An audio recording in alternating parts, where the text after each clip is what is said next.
Hi friend, good evening. Welcome back to my YouTube channel. Next exercise है exercise 1.5 मतलब chapter 1 का sets का 5 exercise. तो इसमें कंप्लीमेंट के बारे में पढ़ना है, कंप्लीमेंट ऑफ सेट। तो थोड़ा सा रिवाइज कर लेते हैं थ्योरी को। थ्योरी के लिए हम एक अलग वीडियो बना चुके हैं। तो कंप्लीमेंट ऑफ सेट क्या होता है? कंप्लीमेंट ऑफ सेट में एक हम यू जानते हैं, यूनिवर्सल सेट।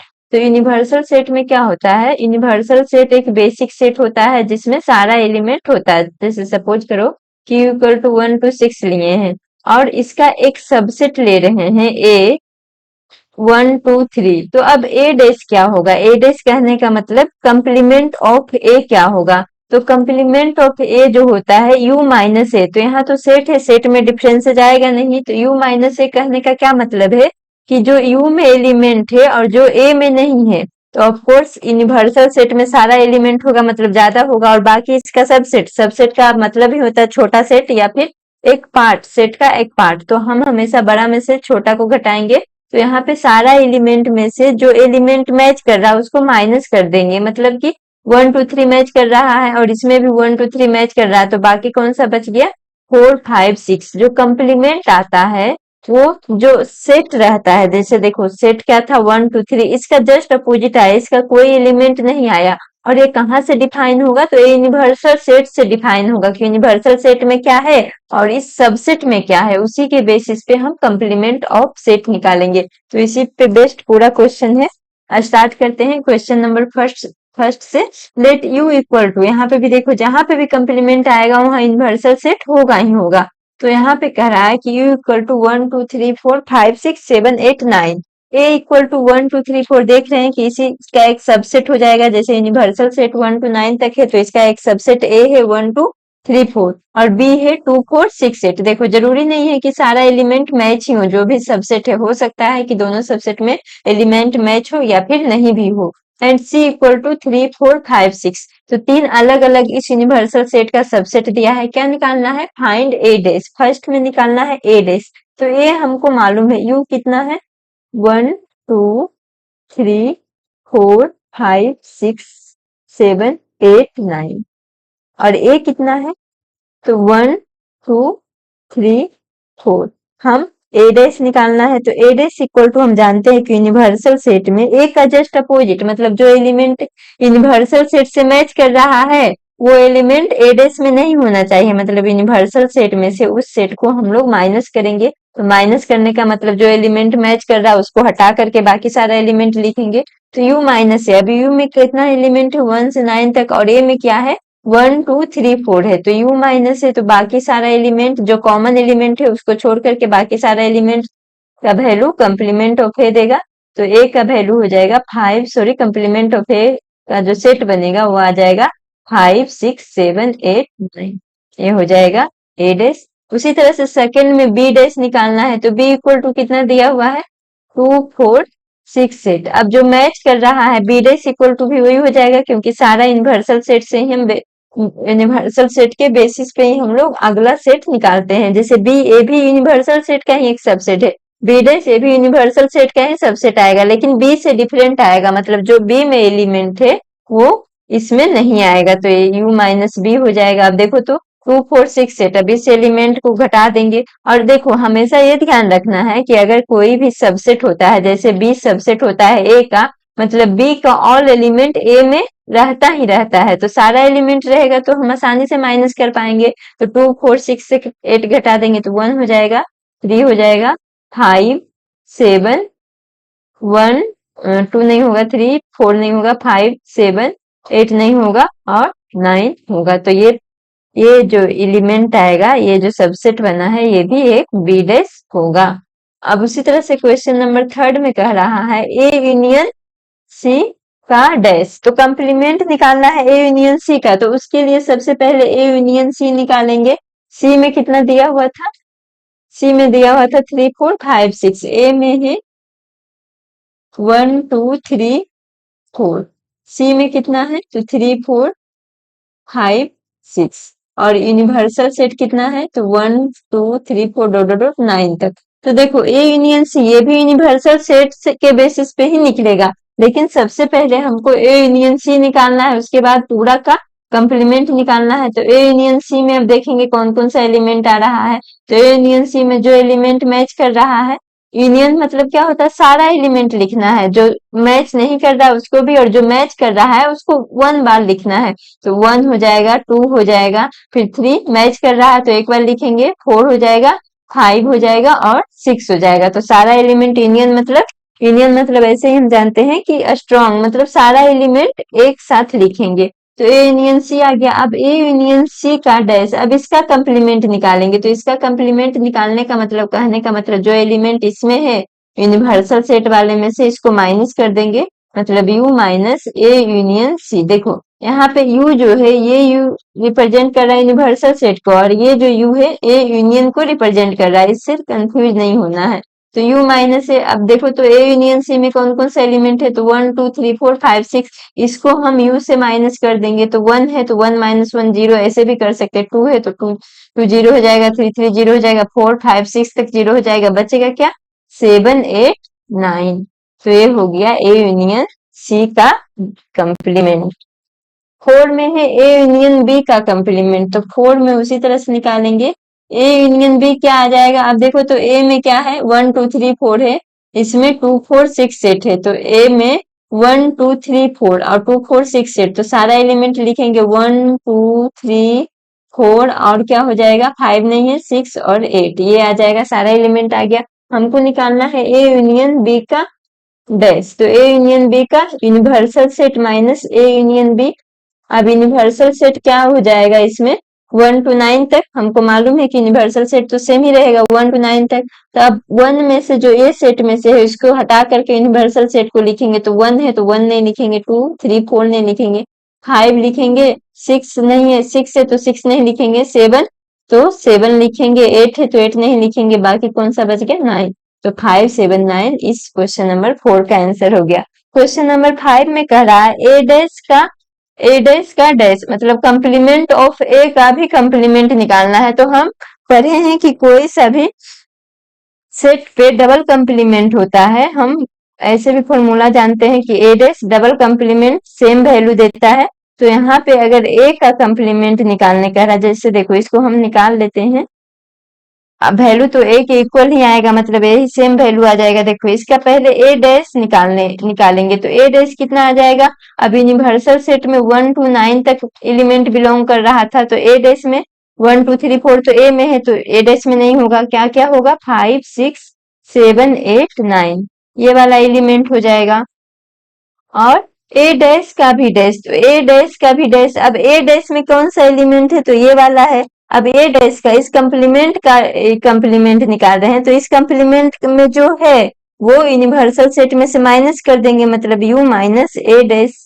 तो यू माइनस यूनिवर्सल सेट में 5 6 7 8 9 माइनस कर देंगे तो क्या क्या बच जाएगा, 1 2 3 4 बच जाएगा। और 1 2 3 4 किसका वैल्यू है, तो ए का ही वैल्यू है। और ऐसे भी हम जहां पे भी देखेंगे डबल कंप्लीमेंट है कोई सा भी सेट पे, तो वो सेम वैल्यू देता है। नेक्स्ट है क्वेश्चन नंबर 6, बी माइनस सी का कंप्लीमेंट। क्वेश्चन नंबर 6 में है बी का वैल्यू कितना था, तो 2 4 6 8 था, सी 3 4 5 6 था।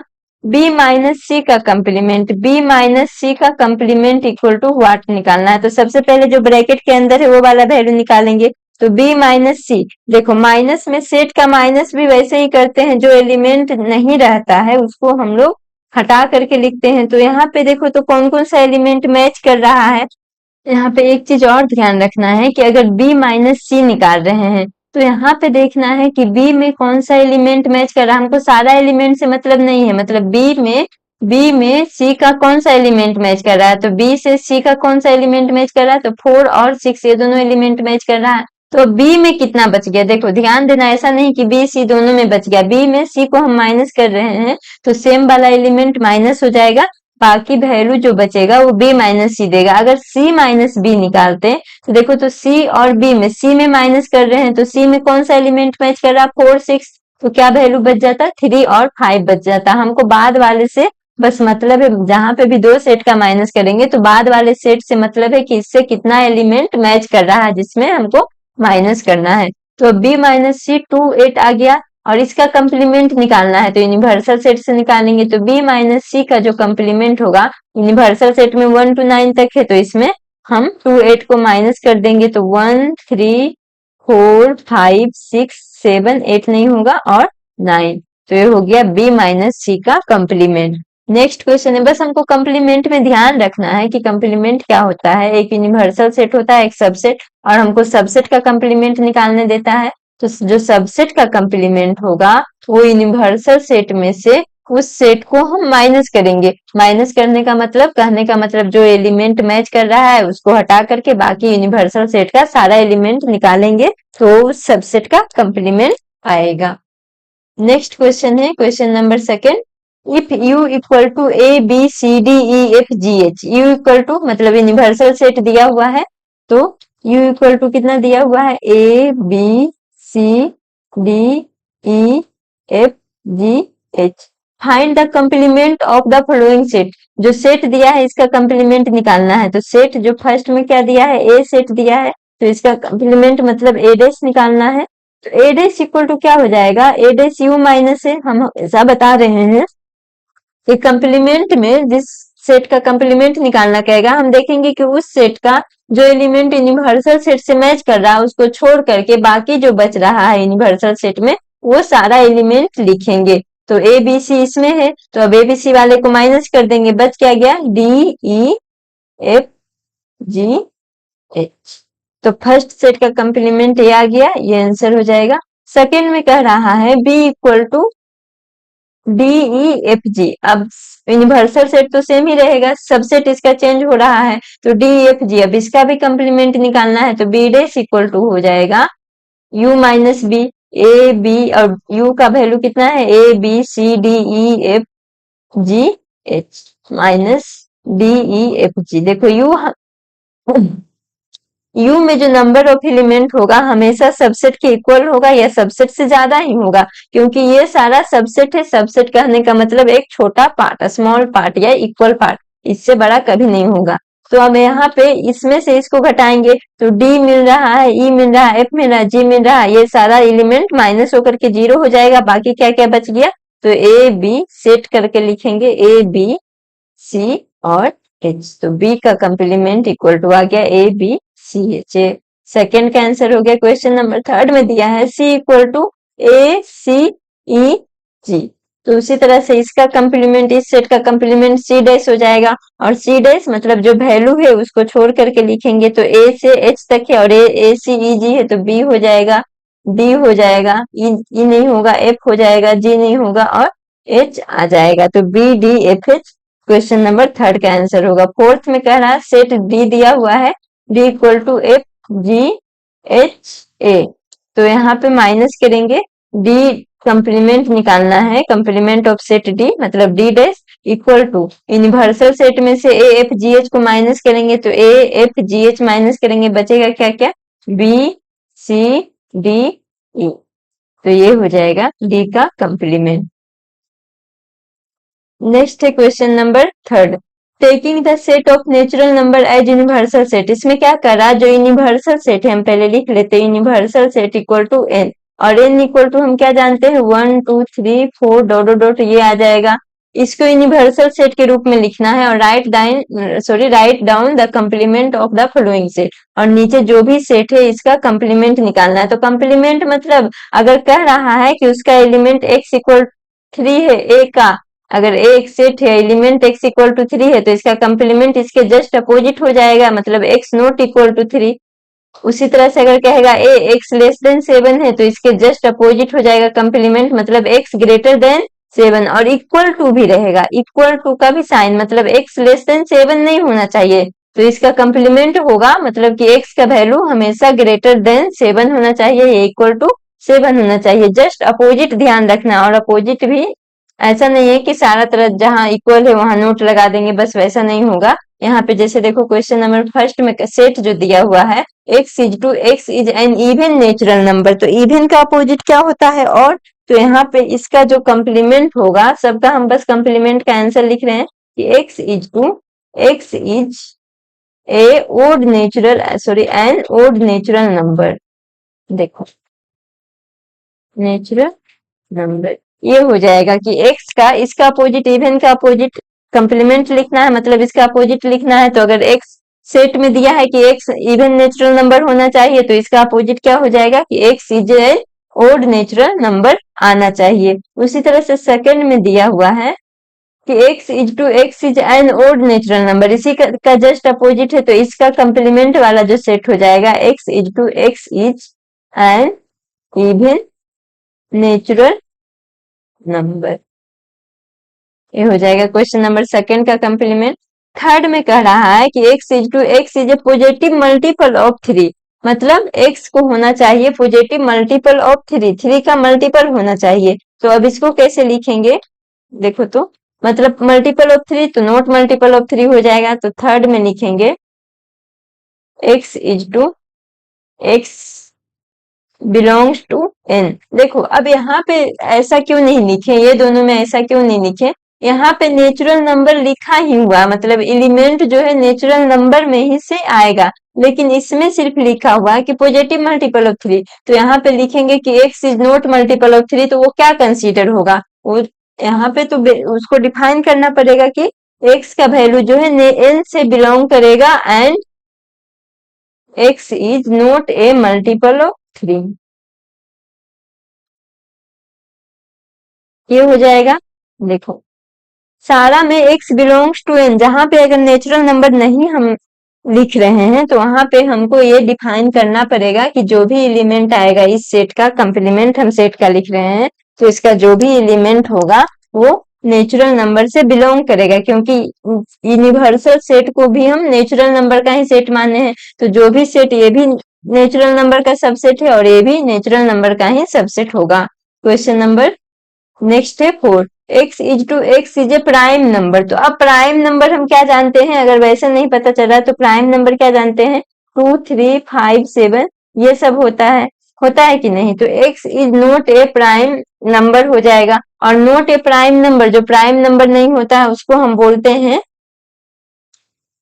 कंपोजिट नंबर, जो प्राइम नंबर नहीं होता उसको बोलते हैं कंपोजिट नंबर।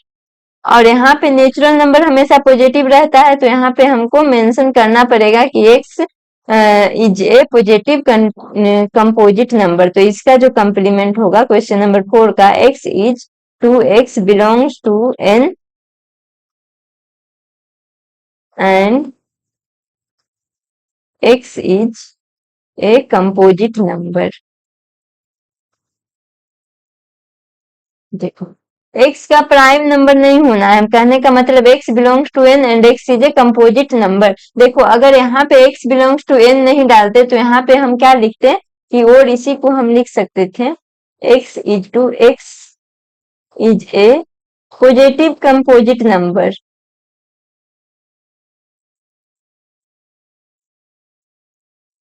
क्यों, क्योंकि यहाँ पे x बिलोंग्स टू n हम डाल दिए हैं, तो हम हमेशा जानते हैं कि नेचुरल नंबर में सारे नंबर पॉजिटिव होते हैं, तो फिर पॉजिटिव लिखने का जरूरत ही नहीं पड़ा। और अगर ये वाला मेंशन नहीं कर रहे हैं, जैसे यहाँ पे और नेचुरल नंबर हम लगा ही दिए, तो मेंशन करना नहीं पड़ा कि natural number x belongs to natural number. लेकिन जहां जहां पे अगर मेंशन नहीं करेंगे तो वहां पे, इस तरह से नेचुरल नंबर को मेंशन नहीं करेंगे तो वहां पे लिखना पड़ेगा कि x belongs to n। Question number 5 में कह रहा है कि x is a natural number divisible by 3 and 5। x को नेचुरल नंबर होना चाहिए और 3 और 5 दोनों से डिविजिबल होना चाहिए। तो इसका उल्टा क्या हो जाएगा, देखो x बिलोंग्स टू n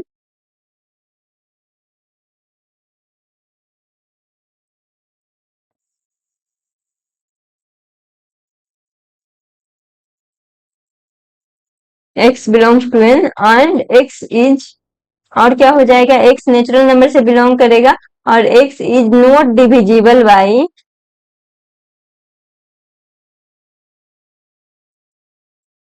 3। देखो यहाँ एंड है, तो एंड का उल्टा मतलब दोनों से, तो यहाँ पे और हो जाएगा कि दोनों में से किसी एक से भी डिविजिबल नहीं होना चाहिए। तो ये छोटा छोटा जो टर्म है इसको ध्यान में रखना है कि एंड का उल्टा और हो जाएगा।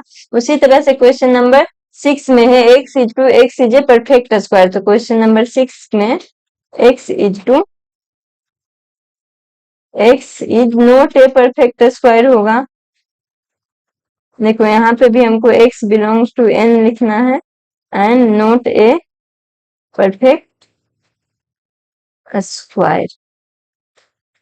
उसी तरह से क्वेश्चन नंबर 7 देखो, तो क्वेश्चन नंबर 7 में क्या कर रहा है, x is a perfect cube. तो परफेक्ट क्यूब इसका कंप्लीमेंट लिखना है, तो x belongs to n and not a perfect cube.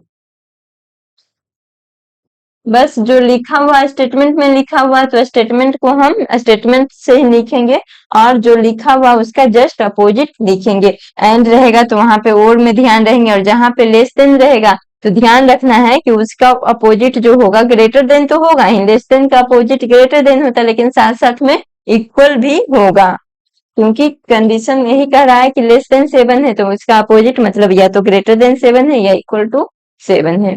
Question number 8 में कह रहा है x is to x plus 5 equal to 8। तो यहाँ देखो, तो यहाँ पे x प्लस 5 एक इक्वेशन दिया हुआ है, तो अब हम इस इक्वेशन का वैल्यू निकाल लेंगे। तो यहाँ पे देखो, तो x प्लस 5 इक्वल टू 8 आ जाएगा, तो x का वैल्यू 3 आ जाएगा। तो यहाँ पे x का वैल्यू 3 नहीं होना चाहिए, तो हम इसको लिख सकते हैं क्वेश्चन नंबर 8 में x बिलोंग्स टू n, और x का वैल्यू वहां पे 3 आ रहा था, तो यहाँ पे हो जाएगा x n से बिलोंग करेगा, लेकिन x का वैल्यू 3 नहीं होगा, मतलब नॉट इक्वल टू 3 होगा।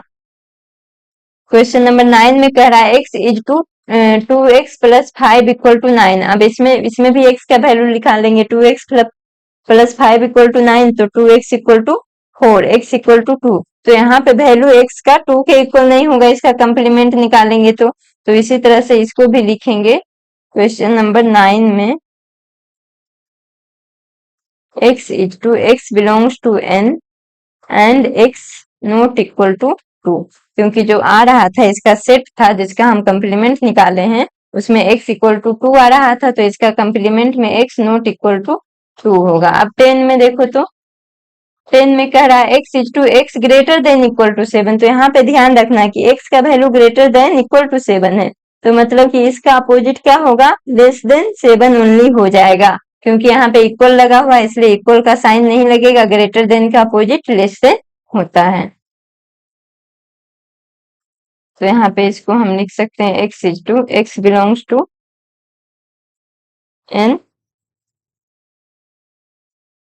एंड x का जो वैल्यू होगा लेस देन 7 होगा।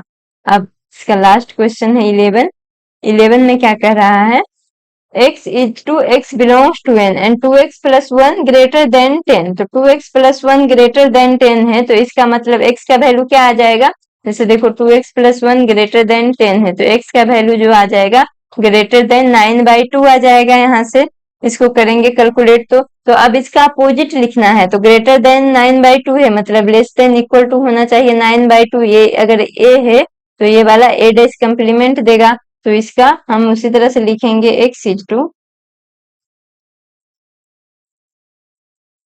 यहाँ पे x belongs to n and जो वैल्यू आएगा x का वो लेस देन इक्वल टू 9/2 होना चाहिए। तो ये था क्वेश्चन नंबर 3। नेक्स्ट है question number 4। If u equal to 1 2 3 4 5 6 7 8 9, u मतलब यूनिवर्सल सेट दिया हुआ 1 2 3 4 5 6 7 8 9 ये दिया। देखो यूनिवर्सल और यूनियन में कंफ्यूज नहीं होना, यूनिवर्सल को देगा हमेशा यू ही देगा, लेकिन यूनियन को देगा दो सेट के साथ देगा, क्योंकि एक ऑपरेशन है। जैसे देखो, तो प्लस को हमेशा 2 + 3 के साथ ही देगा, तब पता चलेगा, लेकिन जो यूनिवर्सल है वो हमेशा अलग से आएगा, और यूनियन हमेशा दो सेट के साथ आएगा। तो यहाँ पे a इक्वल टू कितना दिया हुआ है, 2 4 6 8, और b इक्वल टू 2 3 5 7। वेरीफाई करना है कि ए यूनियन बी का dash equal to A dash intersection B dash. अब देखो, तो ए यूनियन बी का डैश मतलब कि दोनों का यूनियन निकालना है, उसके बाद उस यूनियन का कंप्लीमेंट निकालना है, और अलग अलग दोनों का कंप्लीमेंट निकालना है, फिर वो दोनों का इंटरसेक्शन निकालना है, तो वो वैल्यू इक्वल आएगा कि नहीं। तो एलएचएस में क्या दिया हुआ है, ए यूनियन बी का डैश निकालने के लिए क्वेश्चन नंबर 1 में ए यूनियन बी का डैश इक्वल टू व्हाट। तो यहाँ पे ए यूनियन बी सबसे पहले निकालेंगे, तो ए यूनियन बी मतलब सारा एलिमेंट आ जाएगा। तो 2 4 3 5 6 7 8 दोनों में जितना भी एलिमेंट था सारा को हम लिख लिए हैं। और A union B dash, A union B dash जो हो जाएगा universal set minus A union B. Universal set में जो एलिमेंट है और ए यूनियन बी में जो एलिमेंट है उसको माइनस करेंगे तो देख रहे हैं 2 3 4 5 6 7 8 है। तो इसमें क्या क्या नहीं है, जो यूनिवर्सल सेट में है तो 1 और 9 नहीं है, तो यहाँ पे हो जाएगा 1 और 9। आरएचएस में क्या हुआ है, देखो आरएचएस में ए डैश इंटरसेक्शन बी डैश निकालना है। आरएचएस में जो हो जाएगा ए डैश, सबसे पहले ए डैश निकाल लेते हैं। ए से 1 2 4 6 8 है, तो क्या ए डैश में क्या आ जाएगा, यूनिवर्सल सेट में से घटाएंगे तो 1 आ जाएगा, 3 आ जाएगा, 5 7 और 9। उसी तरह से बी डैश जो आ जाएगा, बी डैश में क्या आ जाएगा, तो 1 4 6 8 और 9। आरएचएस में ए डैश इंटरसेक्शन बी डैश निकालना है, तो ए डैश का वैल्यू कितना है 1 3 5 7 9, इंटरसेक्शन बी डैश 1 4 6 8 9। तो इंटरसेक्शन मतलब क्या होता है कि दोनों में जो कॉमन आ रहा है, तो क्या क्या कॉमन आ रहा है, एक तो 1 कॉमन आ रहा है, इसमें 3 5 7 है, इसमें 4 6 8 है, दूसरा 9 कॉमन हो रहा है। तो यहाँ से देख रहे हैं जो वैल्यू एलएचएस में आ रहा है वही वैल्यू आरएचएस में आ रहा है, तो यहाँ से हम लिख सकते हैं hence proved LHS equal to RHS, मतलब दोनों आपस में इक्वल है। तो देखो एक हम थ्योरम पढ़े थे, थ्योरम नहीं एक लॉ था डी मॉर्गन्स लॉ। तो डी मॉर्गन्स लॉ भी यही कहता है, डी मॉर्गन्स एक मैथमेटिशियन के नाम पे रखा गया। डी मॉर्गन्स लॉ यही कहता है कंप्लीमेंट के बारे में कि अगर कोई दो सेट का यूनियन का कंप्लीमेंट निकालते हैं तो दोनों सेट का कंप्लीमेंट का इंटरसेक्शन इक्वल आएगा, और इसी का अपोजिट जो होगा, मतलब कहने का मतलब इंटरसेक्शन निकालते हैं दो सेट का, इंटरसेक्शन का कंप्लीमेंट, तो दोनों सेट के कंप्लीमेंट के यूनियन के इक्वल आएगा। तो इसको हम लोग डी मॉर्गन्स लॉ कहते हैं। और यहाँ से हम देख भी लिए कि ये प्रूव हो गया कि ए यूनियन बी का dash equal to A dash intersection B dash. उसी तरह से सेकेंड में देखेंगे ए इंटरसेक्शन बी का डैश, सेकेंड में देखेंगे, सेकेंड में ए इक्वल टू कितना दिया था, यहाँ पे A equal to 2 4 6 8, universal set 1 to 9 था, और बी इक्वल टू 2 3 5 7। तो यहाँ से ए डैश जो हो जाएगा, देखो तो यूनिवर्सल सेट में से माइनस करेंगे तो यूनिवर्सल सेट में 1 to 9 है, तो यहाँ पे बच जाएगा 1 बचेगा, 3 बचेगा, 5 और 1 3 5 7 और 9। उसी तरह से अगर बी डैश निकालेंगे तो बी डैश में 1 आ जाएगा, 2 3 तो है, 4 आएगा, 5 है तो 6 आएगा, 7 है तो 8 आएगा और 9 आएगा। तो ए डैश बी डैश आ गया। अब A dash A intersection B dash, second में जो एलएचएस में क्या दिया हुआ था, A intersection B dash equal to what. सबसे पहले निकालेंगे ए इंटरसेक्शन बी, तो ए इंटरसेक्शन बी, अब ए का वैल्यू कितना है 2 4 6 8, 2 4 6 8, और इंटरसेक्शन बी का वैल्यू कितना है, तो 2 3 5 7, 2 3 5 7। अब ए इंटरसेक्शन बी क्या आ जाएगा, जो दोनों मैच कर रहा है, तो 2 मैच कर रहा है, और तो कोई मैच नहीं कर रहा है, इसमें है 4 6 8, इसमें है 3 5 7। तो A intersection B equal to 2 आ गया। अब इसका कंप्लीमेंट निकालना है, ए इंटरसेक्शन बी का कंप्लीमेंट, तो यूनिवर्सल में 1 से 9 है, बस 2 माइनस हो जाएगा, तो 1 3 4 5 6 7 8 9। सिर्फ क्योंकि ए इंटरसेक्शन बी में 2 है तो ए इंटरसेक्शन बी का कंप्लीमेंट में 2 नहीं आएगा, तो ये सारा एलिमेंट आएगा। अब क्या निकालना है आरएचएस में, इसका इसका कंप्लीमेंट का यूनियन, तो A dash union B dash. अब ए डैश कितना है 1 3 5 7 9 यूनियन 1 4 6 8 9।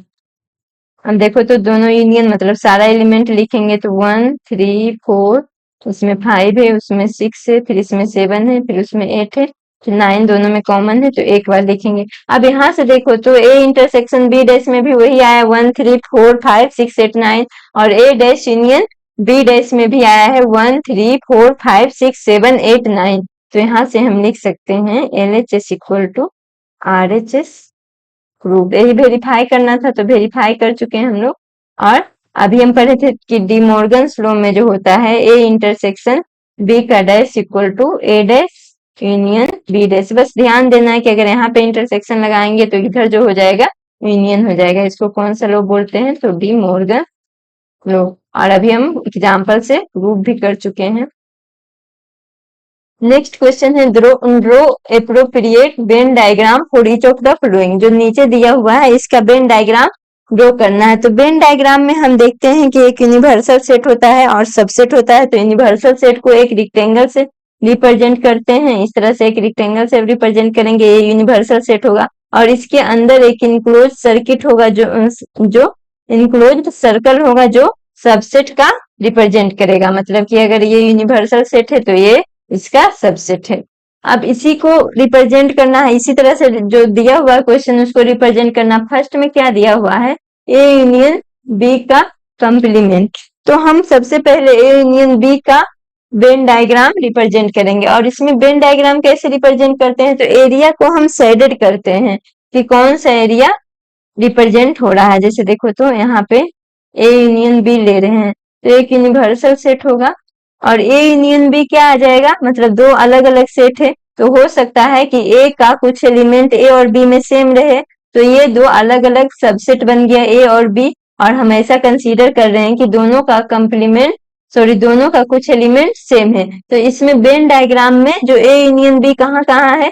तो ए में ए यूनियन बी मतलब ए वाला भी पार्ट बी वाला भी पार्ट, यूनियन में हम सारा पार्ट को लिखते हैं और दोनों में जो इंक्लूड हो रहा है वो वाला भी एलिमेंट। तो ये इस तरह से जो इंक्लूड हो रहा है, जो इस तरह से ब्लू कलर से हम लोग शेडेड किए हैं, ए यूनियन बी का वेन डायग्राम है। हमको निकालना किसका वेन डायग्राम है? तो ए यूनियन बी का डैश। तो ए यूनियन बी का डैश वेन डायग्राम कैसे रिप्रेजेंट हो जाएगा? देखो जो शेडेड पोर्शन होता है वो रिप्रेजेंट करता है कि वो वेन डायग्राम का वैल्यू इसमें कहाँ है। तो यहाँ पे जो ब्लू से रिप्रेजेंट किए हैं ये सारा पोर्शन ए यूनियन बी का है। अब इसका कंप्लीमेंट निकालना है तो हम कंप्लीमेंट जानते हैं इसका जस्ट अपोजिट, मतलब कि ये सारा पोर्शन ए यूनियन बी का है तो इसके अलावा जितना भी पोर्शन रहेगा वो हो जाएगा ए यूनियन बी का कंप्लीमेंट का। तो इसको इस तरह से दर्शाते हैं ए यूनियन बी। यहाँ पे ए है, यहाँ पे बी है। अब साइडेड करेंगे, यहाँ पे बस जो साइडेड करेंगे पार्ट वो वाला पार्ट ए यूनियन बी का डैश देगा। तो जो बाकी बचा पार्ट है ये दोनों का, यहाँ पे जो इसमें हम रिप्रेजेंट किए हैं उसके अलावा जो बचा हुआ पार्ट है वो वेन डायग्राम देगा ए यूनियन बी का डैश। सेकंड में कह रहा है, ये हो गया फर्स्ट का वेन डायग्राम, ये आंसर हो जाएगा। सेकंड में कह रहा है A intersection B dash, A dash intersection B dash. तो अभी हम पढ़े हैं कि डिमॉर्गन्स लॉ में ए यूनियन बी का कंप्लीमेंट इक्वल टू होता है, इसका दोनों का अलग अलग कंप्लीमेंट निकाल करके इसका अपोजिट वाला हम करेंगे। मतलब यहाँ पे यूनियन वाला ऑपरेशन था तो यहाँ पे इंटरसेक्शन लग जाएगा। तो यहाँ पे हो गया ए डैश इंटरसेक्शन बी डैश। तो ये वाला वैल्यू इक्वल होता है तो यहाँ से तो सीधे सीधे मालूम चल रहा है कि A dash intersection B dash का जो सेम डायग्राम होगा Venn diagram A union B का डैश वही आ जाएगा। लेकिन यहाँ पे देखो हम एक बार रिप्रेजेंट भी करेंगे। तो अब ए डैश कैसे होगा? सपोज करो कि ए डैश यहाँ पे एक हम डायग्राम बना रहे हैं तो ये यूनिवर्सल सेट है और इसको हम ए से रिप्रेजेंट किए हैं। तो यूनिवर्सल सेट में u माइनस ए डैश क्या हो जाएगा? जो u माइनस ए वाला पोर्शन रहेगा इस तरह से, ये थोड़ा ग्रीन कलर में हम रिप्रेजेंट कर रहे हैं। ये वाला जो ग्रीन होगा वो करेगा किसको डिनोट करेगा? तो ये ग्रीन जो डिनोट करेगा ए डैश को। अब देखो तो इसमें बी डैश भी लाना है तो बी डैश क्या हो जाएगा? देखो तो बी डैश हम ऐसा मानेंगे कि इसमें कुछ एलिमेंट इंक्लूडेड है, ए में बी में दोनों में सेम एलिमेंट है। तो बी इस तरह से रिप्रेजेंट होगा ए के साथ में, तो बी वाला ए हो गया। तो अब बी डैश वाला कौन सा पोर्शन हो जाएगा? देखो तो बी डैश वाला पोर्शन को हम लोग रेड कलर से अगर रिप्रेजेंट करेंगे या फिर इसको ब्लू कलर से रिप्रेजेंट करेंगे तो देखो तो बी डैश मतलब बी में नहीं होना चाहिए, बाकी सारा जगह होना चाहिए। तो ये वाला पोर्शन इंक्लूड सारा हो गया और ये वाला भी पोर्शन जो कॉमन नहीं है वो इंक्लूड हो जाएगा। होगा कि नहीं?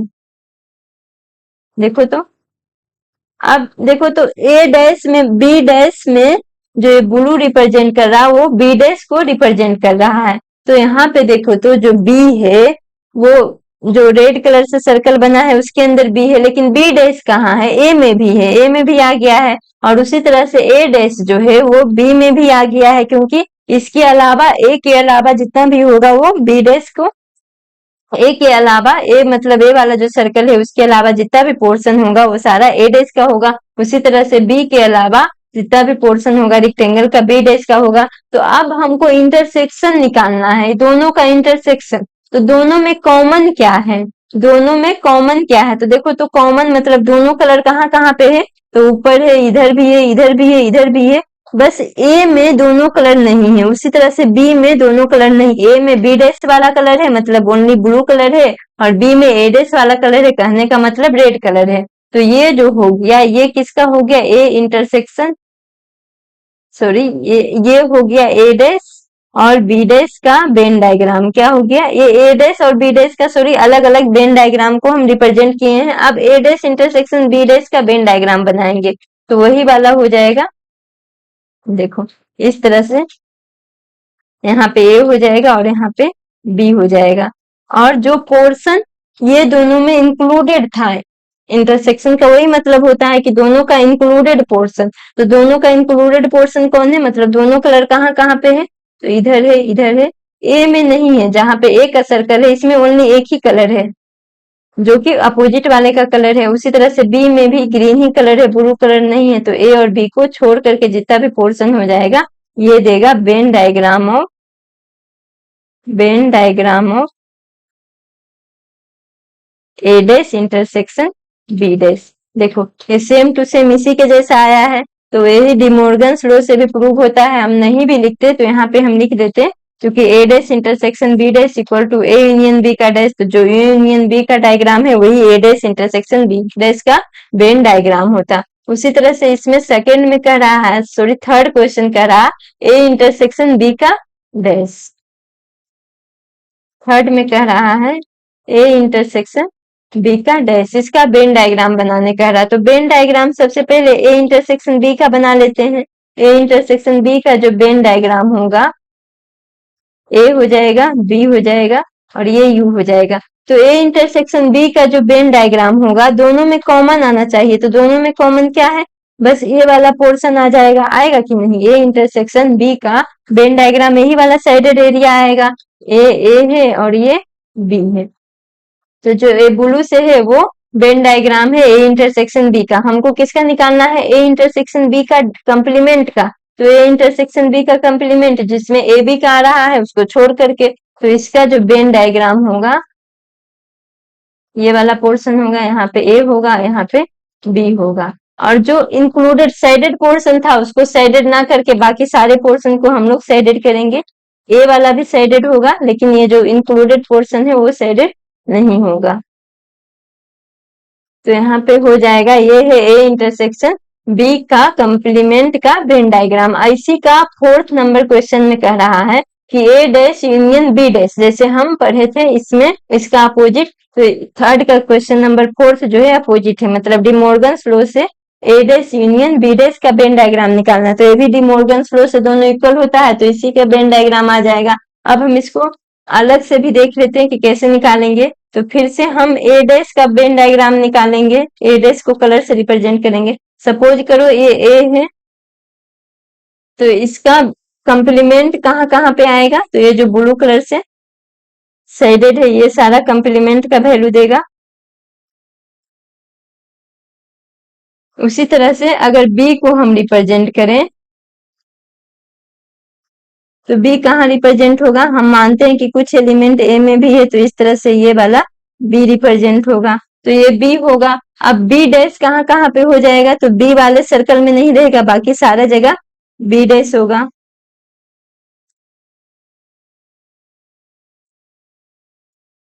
इस तरह से तो ये हो गया ये हम क्या क्या रिप्रेजेंट किए हैं? तो ये अलग अलग ए डैश और बी डैश का हम समझने के लिए बनाए हैं कि ये वेन डायग्राम इस तरह से आएगा। तो हमको निकालना क्या है? ए डैश यूनियन बी डैश, मतलब जो ए में भी है और बी, जो ए डैश में भी आ रहा है और बी डैश में भी आ रहा है। तो ए डैश में क्या आ रहा है, तो देखो ए डैश जहां पे आ रहा है ये वाला पोर्शन हुआ है ए डैश में, और बी डैश में भी आ रहा है। तो बी डैश में क्या आएगा, तो बी डैश मतलब ए डैश कौन सा कलर रिप्रेजेंट कर रहा है, देखो ये वाला कलर ए डैश रिप्रेजेंट कर रहा है, और जो रेड है ये वाला कलर बी डैश रिप्रेजेंट कर रहा है। तो दोनों में सारा आना चाहिए, मतलब दोनों दोनों में जो कॉमन आ रहा है वो तो आएगा ही, और दोनों में जो अलग अलग आ रहा है वो पोर्शन भी आना चाहिए। तो इसका जब वेन डायग्राम कैसे ड्रॉ करेंगे, तो देखो तो इसका जो वेन डायग्राम होगा इस तरह से,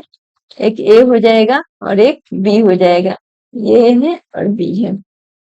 अब देख रहे हैं दोनों कहाँ कहाँ आ रहा है, तो दोनों आ रहा है, देखो दोनों जहां जहां आ रहा है दोनों में जो एलिमेंट कॉमन हो रहा है तो उसको इस तरह से हम शेडेड किए हैं। और फिर दोनों में जो अलग अलग आ रहा है उसको भी, तो अलग अलग कौन सा आ रहा है, देखो ए वाला जो इधर का पोर्शन बचा है इसमें पिंक कलर है या रेड कलर है, तो यहाँ पे इसको हम ए वाले को पिंक कलर ये शेडेड करेंगे। और उसी तरह से बी वाले में जो है ब्लू कलर है, तो बी वाले में जिस पोर्शन में ब्लू कलर है उसको हम शेडेड करेंगे। तो ये होगा Venn diagram of A dash union B dash का। आप देखो तो ये दोनों का सेम आया है कि नहीं, बस जो इसका इंक्लूडेड पार्ट था वो बचा हुआ है, और इसमें भी जो इंक्लूडेड पार्ट था वो शेडेड नहीं हुआ, बाकी सारा पार्ट शेडेड हुआ है। ये यू देगा और ये यू। तो इस तरह से हम देख लिए हैं डी मॉर्गन्स लॉ को एग्जाम्पल से भी इक्वल प्रूव किए हैं, और यहाँ पे जो हम वेन डायग्राम भी बनाए हैं उससे भी देख रहे हैं कि वेन डायग्राम भी दोनों का इक्वल आ रहा है। नेक्स्ट क्वेश्चन है question number 6। Let U be the set of all triangles in a plane. U क्या है, set of all triangles in a plane है। If A is the set of all triangle with at least one angle different from 60 degree. अब क्या कह रहा है कि U जो है सेट ऑफ ऑल ट्रायंगल है,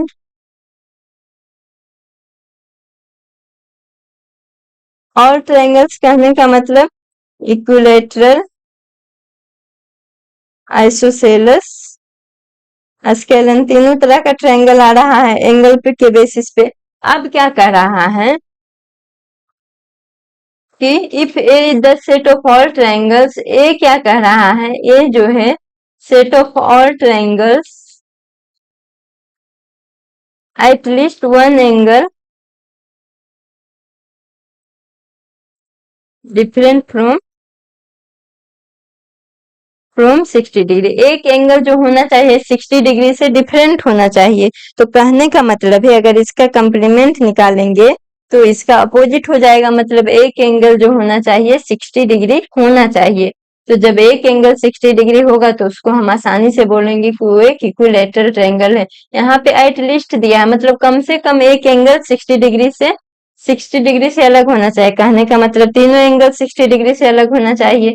तो यहाँ पे जो एक कंप्लीमेंट होगा वो क्या सेट आएगा, तो set of all equilateral triangle होगा, क्योंकि हम जानते हैं कि इक्विलेटरल ट्रायंगल में ही सारा एंगल 60 डिग्री के इक्वल होता है। Equilateral triangle. तो ये हो जाएगा क्वेश्चन नंबर 6 का आंसर। लास्ट क्वेश्चन है क्वेश्चन नंबर 7।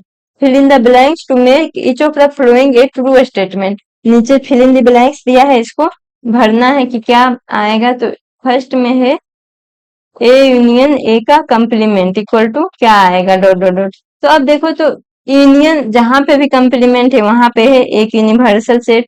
तो ये जो होता है इसी का एक सबसेट होता है, और ए डैश जो होता है यू माइनस ए होता है, मतलब ए और ए डैश का सारा एलिमेंट मिला करके यू हो जाएगा। तो यहाँ पे ए यूनियन ए डैश का यूनियन का मतलब सारा एलिमेंट मैच करना है, तो सारा एलिमेंट मैच करेंगे तो इसका वैल्यू यू के इक्वल आ जाएगा। सेकंड में कह रहा है फाई डैश इंटरसेक्शन ए। अब फाई डैश क्या, फाई क्या होता है, इम्पटी सेट, मतलब कोई एलिमेंट नहीं, और इसका फाई डैश का कहेगा मतलब फाई का कंप्लीमेंट कहेगा तो इसका मतलब यूनिवर्सल सेट हो जाएगा, मतलब सारा एलिमेंट प्रेजेंट है। तो फाई डैश इंटरसेक्शन है, अब यूनिवर्सल सेट में से एक ए वाले सेट को हम इंटरसेक्शन कर रहे हैं तो ये इसका सबसेट होता है। तो यू इंटरसेक्शन ए जो देगा, यू इंटरसेक्शन ए का वैल्यू ए के इक्वल आएगा, आएगा कि नहीं, क्योंकि इसमें छोटा कम एलिमेंट होता है और इसमें ज्यादा एलिमेंट होता है, तो ये वाला का सारा एलिमेंट इसी से लिया गया है, तो इसका सारा एलिमेंट इससे मैच करेगा, तो जो मैच करता है वही इंटरसेक्शन देता है, मतलब जो वैल्यू आएगा वो ए ही आएगा।